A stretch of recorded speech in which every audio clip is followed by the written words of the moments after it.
Bonjour à tous, je m'appelle Fabrice Muller et suis le prof d'orgue de notre conservatoire à rayonnement départemental depuis 2018.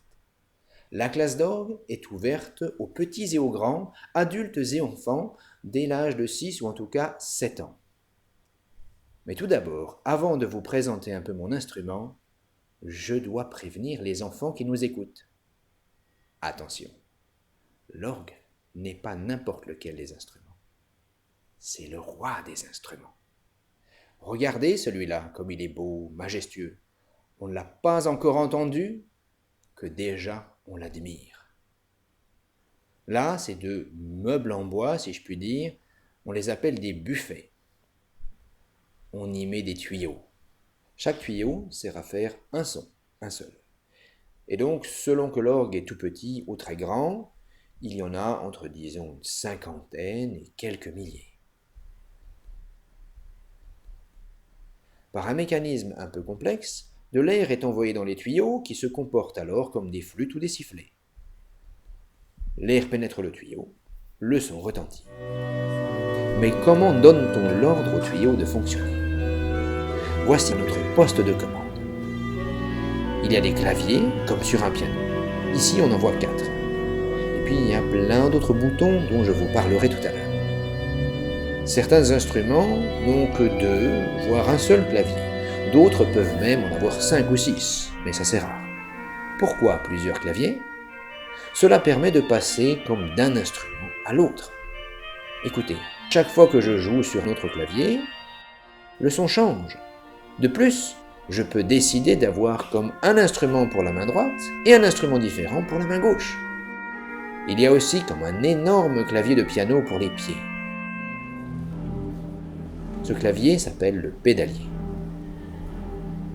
On peut donc jouer avec un clavier pour les pieds, un clavier pour la main droite et un clavier pour la main gauche, comme si on jouait tout seul de 3 instruments de musique.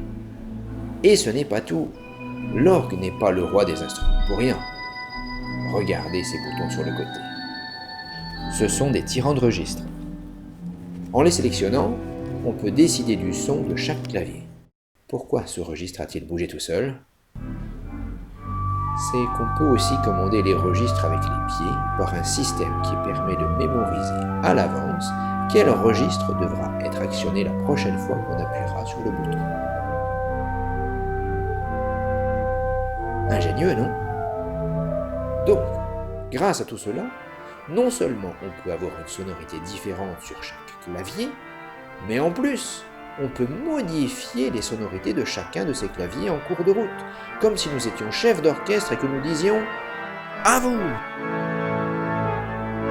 Puis, à votre signal, les autres instruments entrent tour à tour, faisant retentir, pour votre plus grand plaisir, la fantastique puissance de l'instrument. L'orgue peut tout faire. Il a les sons les plus aigus et les sons les plus graves. Il a les sons les plus doux et les sons les plus forts. On peut y jouer de la musique d'aujourd'hui comme de la musique du Moyen-Âge, en passant par tous les styles, et en particulier par le compositeur privilégié des organistes, Jean-Sébastien Bach.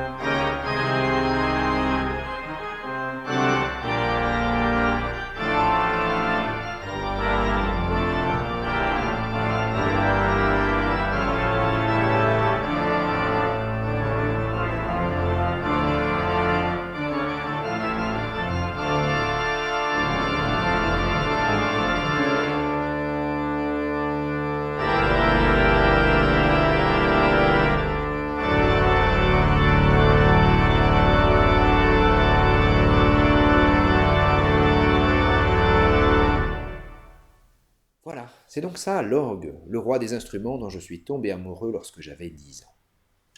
Je vous ai montré plusieurs instruments situés en France et à l'étranger. À Auxerre, nous ne sommes pas en reste. La grande majorité des cours se passent dans un lieu fabuleux, la cathédrale, sur un instrument de 4 claviers qui ferait rêver bon nombre d'élèves de conservatoire. Vous en voyez ici sa photo. Quant à ces claviers, il vous faudra venir pour les découvrir. N'hésitez pas à prendre rendez-vous au conservatoire. Je vous accueillerai avec plaisir, vous montrerai tout ça, et ce sera avec bonheur que je partagerai avec vous et vos enfants ma passion pour la musique et l'enseignement. Au plaisir.